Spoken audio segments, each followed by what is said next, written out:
Benue State has experienced a significant decline in farming activities due to the activities of bandits and terrorists who attacked farming communities, abducted and killed several farmers, and dislocated many communities.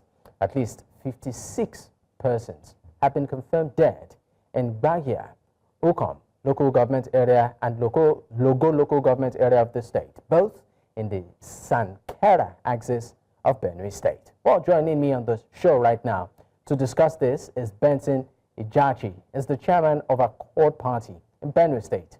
I also have Dr Diyeli Aigbe, is a lecturer, Department of Criminology and Security Studies, Caleb University. Is also joining virtually. Gentlemen, thank you for your time. Thank you very much. All right, let me start with you, sir. What do you make of what we are seeing in Benue State, Dr. Diyeli Aigbe? I mean, the governor, you know, in a recent interview even said that many of the attacks are carried out by non-residents, you know, by outsiders, so to speak. But we are beginning to see a resurgence in insecurity there. What do you consider the root cause?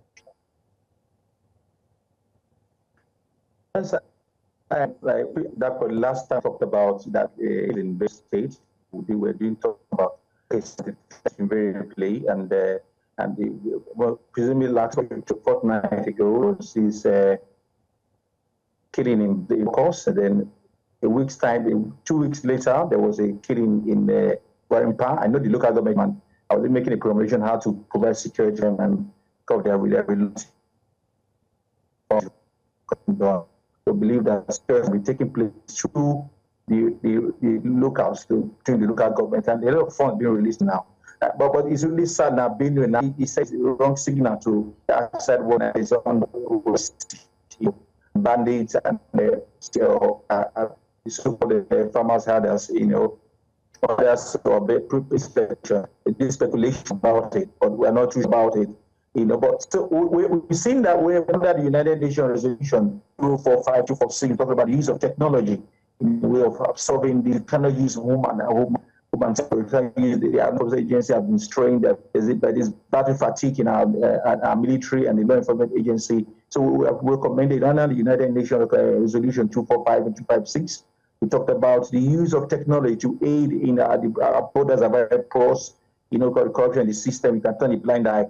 And aliens can come in, foreigners can come in, and you can see the audacity of these bandits and tearing the law enforcement agency one-on-one, and the government is just being not be dragging only to take turn in their good intention or whatever Nigerians will see, whether it's a good intention to action. So the system is not really helping matters. There's the corruption in the system, the law enforcement, the security sector need to be reformed. We have done several reforms. But I've seen that the reforms are not very yielding yet the desired result. We're just going paying rhetorics to it, not action. Ability to turn intention into action is lacking. And you can see the bandits are sensing that the government is wrong but the perception of this government that the government is weak and vulnerable, not able to. The section of the Constitution empowers us, the government, to provide security and the cities, but the government yielding to that is not having that. They're not. Only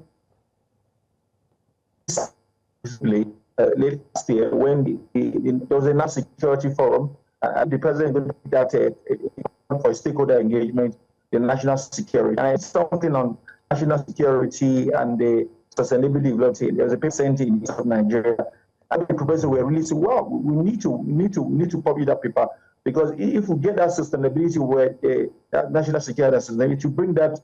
Make Plateau State a hub for tourists to come in. But because the national security is under threat, security architecture is not structured enough. You know, the center controls everything. So we want to go back to the state policing now. Hello? All right. Okay, I definitely got a bit of what you said. But right now, let's go back to state policing now. Okay, we'll come back to the idea of state policing, but let's take a listen to what Nurubadu did say when he visited that state recently. Period for all of us. is a moment of sorrow. And this is when you will know those who are with you. We are 100% with you. It's a tragedy, it's evil that has visited Benue State. We want to give you the assurance, Your Excellency, that the federal government of Nigeria is with you. We will work together. We will address this problem together. We will fight and we will defeat it. Benue counts as #1 producer of yams in the entire world. And that is our headquarters where we have the yams. So if we're talking about food insecurity in the nation, and right home here we're experiencing its shortage, then it means that it's not a good omen. The attacks have been very persistent and continuous. Myself and the senator sitting, my son, Senator Zam, we have no settlement, we have no village, we have no home. That's we are sacked, ravaged, and we are left in ruin, and we are scattered, living in desolate camps, paying up as IDPs. Your Excellency, I'm a monarch in charge of 15 districts. As I'm talking to you, we have only nothing but we have concealed in the headquarters of the local government. Well, you just saw sound on tape there, the National Security Advisor, Nuru Badu, and the governor of Benue State actually did speak on some of the recent developments there. Very, very disturbing.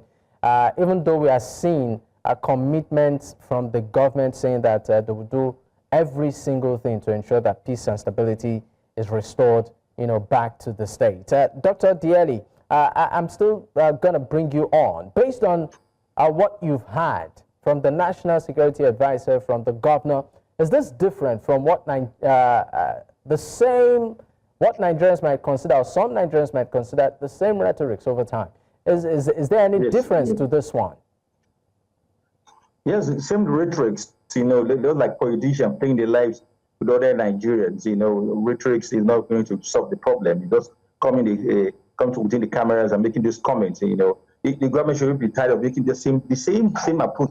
So they need to strategize and say, okay, how can we nip it to the board and able to stakeholders engagement? He's not going to use military approach alone, going to resolve. He's going to involve stakeholders again. A lot of traits of that of insecurity and prompts to go into criminal behavior.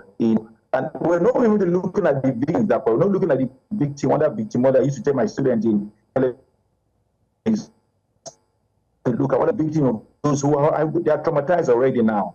So and they need to consent them. They need to come out, just that comment and everything, and say we're top of the game. And we were hearing this every in the government, in the John era, where the government, the same part of approach. They should be able to think outside the box to issue. They don't know the ability to turn intention into action is very lacking, very decent. So I want to look at it to move the body. That's straight government. All right.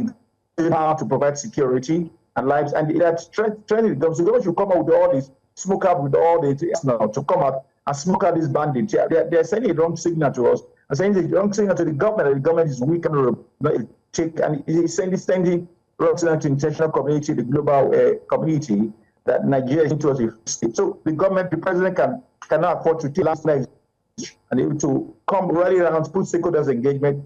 So now the troops now should embrace that state police, because most of the governors are already helped and they didn't know this. Because the bureaucracy and red tape is in the government, in the system, and then government will not be driving to take action. So the bandits in this weakness in the government to create havoc and create fear in the mind of the people.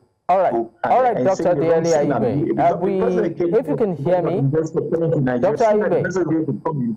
With this negative signal. Dr. Aigbe, thank you so much. We need to go on a quick break. Once we return, we'll, of course, look at or x-ray a statement the governor of the state did make in a recent interview, giving some sort of insight into who the identities of many of these attackers may be. Stay with us.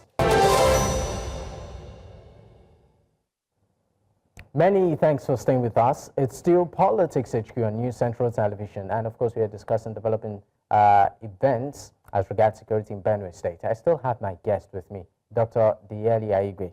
Dr. Diyeli Aigbe, thank you for staying with me. He's a lecturer from the Department of Criminology and Security Studies, Caleb University. Now, let me continue this conversation with you, sir, by reading an excerpt or part of what the governor did say in a recent interview. In the words of the governor, he said, "Let's have the narrative very correct. We know Nigerians. By our ethnicities, we can identify a Funali man, a Yoruba man, a Hausa man. We know them. Even the regular traditional herders, we know them. They walk with cows, herding with sticks." He continues to say, "But these folks are coming in fully armed with AK-47s and 49s. They do not bear the Nigerian look. They don't speak like we do. Even the Hausa they speak is one sort of Hausa." And then he goes on to say, "It's not the normal Hausa language we Nigerians speak. So it is with the Fulani they speak. There is a trend in the language they speak, and some of our people who understand what they speak give it names. They say they are Malians and different from our people, but they are not Nigerians, believe it," he added. Now, end of quote. I mean, this is the description of the identities the governor did give in a recent interview of some of these attackers.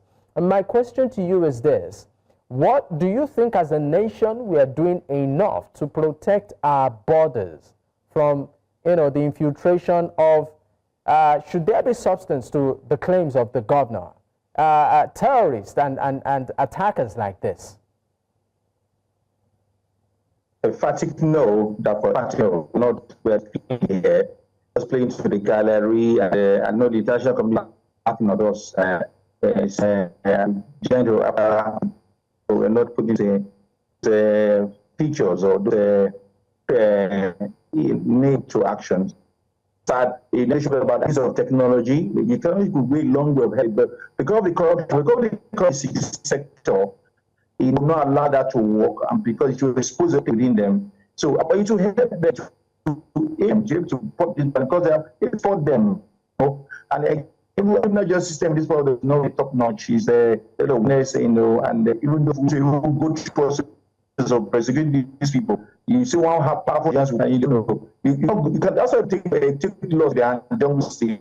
So we have recommendations to seven.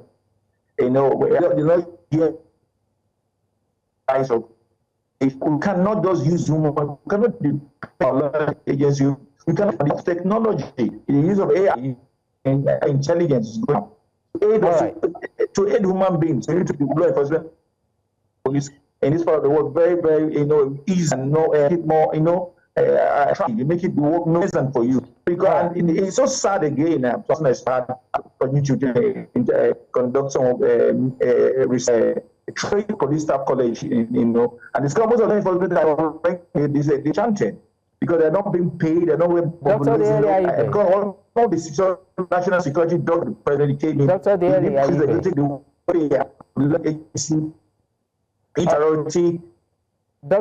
Aigbe, if you can hear me, thank you so much. I really would have loved us to continue with this conversation, but this is what time will permit. It's been a pleasure having you on the program this evening. Thank you so much.